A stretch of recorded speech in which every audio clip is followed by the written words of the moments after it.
Tommy Fury is boxing's biggest embarrassment. Today I want to look back on the career, or lack thereof, of the half-brother of Tyson Fury, Tommy Fury.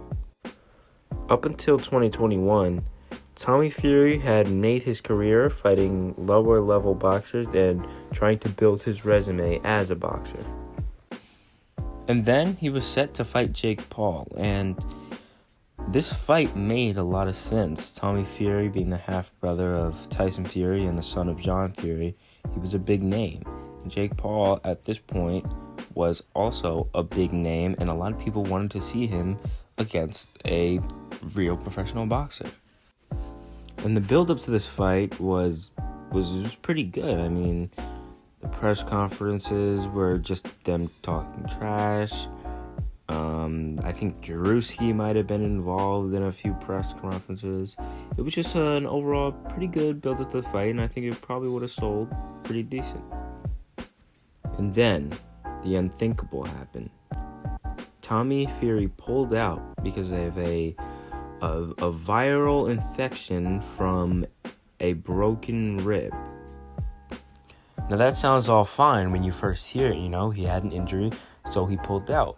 Until a video comes out showing a 10-pound medicine ball being thrown repeatedly at his ribs. Now, I'm all for, doing body work, but this video legitimately looks like he was trying to break his ribs. It just doesn't make sense.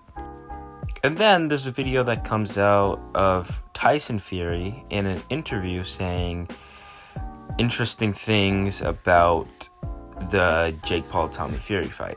Tommy could have his worst night ever and still beat Jake Paul. He could probably turn up with broken ribs, a broken left hand, 2 left feet, his clothes on back to front, and with the flu, and then still beat Jake. It's almost like they knew he might have had an infection or the flu, or even had a broken rib, and they still kind of dragged their feet and didn't really take any urgency to let anybody know to get the problem fixed. So, Tommy Fury and Jake Paul didn't end up fighting in 2021. And the replacement fight was Tyron Woodley versus Jake Paul 2, which was an awful fight up until the highlight KO. So fast forward about a year, and we get another scheduled Tommy Fury versus Jake Paul fight in Madison Square Garden. And a few weeks before the fight, John Fury posts something to the internet that's very, very strange. We want this fight with you, Jake, because we know we can beat you, mate. But there's one problem. We can't travel. Madison Square Garden, mate, ain't accessible for us, is it? And you know that. If you want this fight, my friend, you've got it. But we can't take it in America. But we will negotiate less money to fight elsewhere in the world.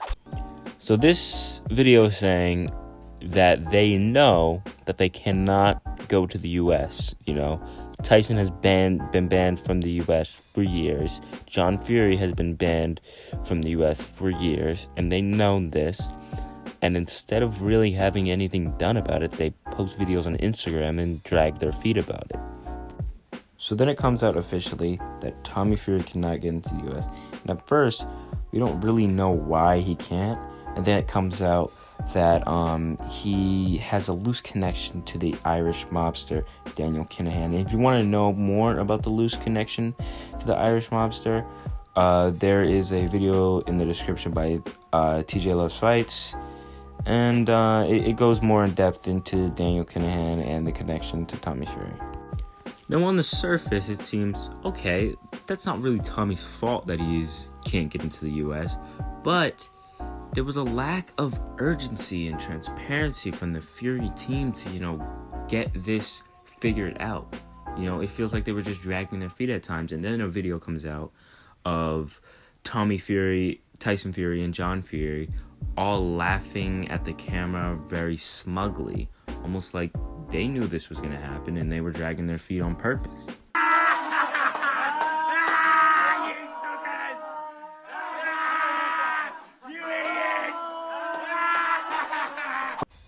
So So again, we see a lack of urgency from the Fury team, and then another replacement opponent was put in there, Hakeem Rodman Jr., and that fight fell through as well, and Jake Paul went on to eventually fight Anderson Silva. Now let's fast forward one more time to November of this year, when Tommy Fury was set to fight Paul Bamba on the undercard of Floyd Mayweather versus Deji. Now, the build-up seemed pretty normal for this fight. Nothing out of the ordinary really happened until we got to the weigh-in, and Tommy Fury was 7 pounds overweight for the fight. Now, Twitter was outraged, as Twitter is, but they did make some good points. You're paid to come in here and have a fight and be professional, and you can't even make weight. And so Paul Bamba was kicked off the card, and Rolly Lambert was put in, a pretty good professional boxer. He's decent, and they put on the greatest exhibition fight that we have ever seen. That was a joke, by the way. The fight was horrible.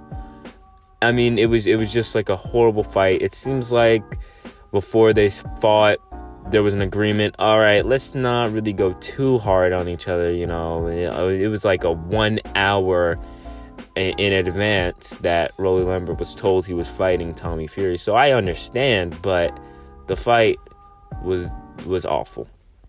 Sitting ringside, and now you hear the crowd. He's getting booed, right? Those are confirmed boos here. And guess who was at the commentary table for Tommy's fight? 2 people, actually.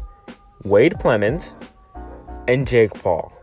And Jake Paul was screaming things at Tommy during the fight, talking shit about Tommy during the fight, and then all hell broke loose.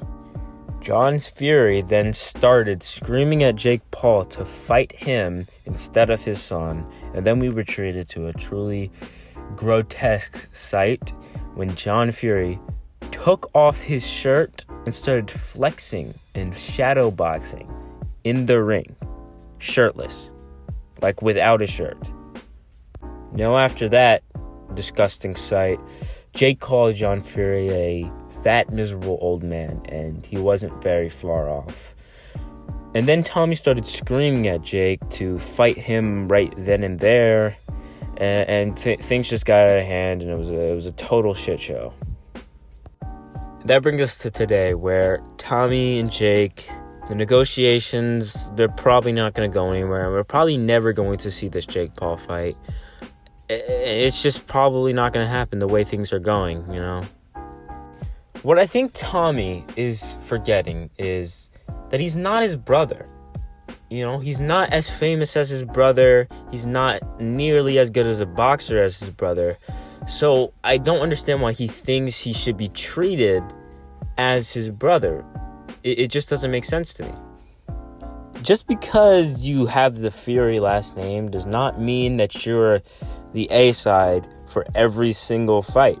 Because at this point, Jake does not need Tommy, but Tommy needs Jake because he does not want to be seen as the guy who backed out on fighting the YouTuber not once, not twice, but 3 times.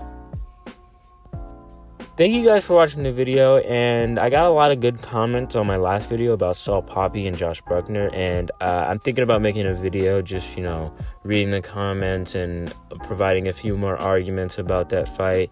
So, I'm probably going to do that, but besides that, thank you guys for watching, and see ya.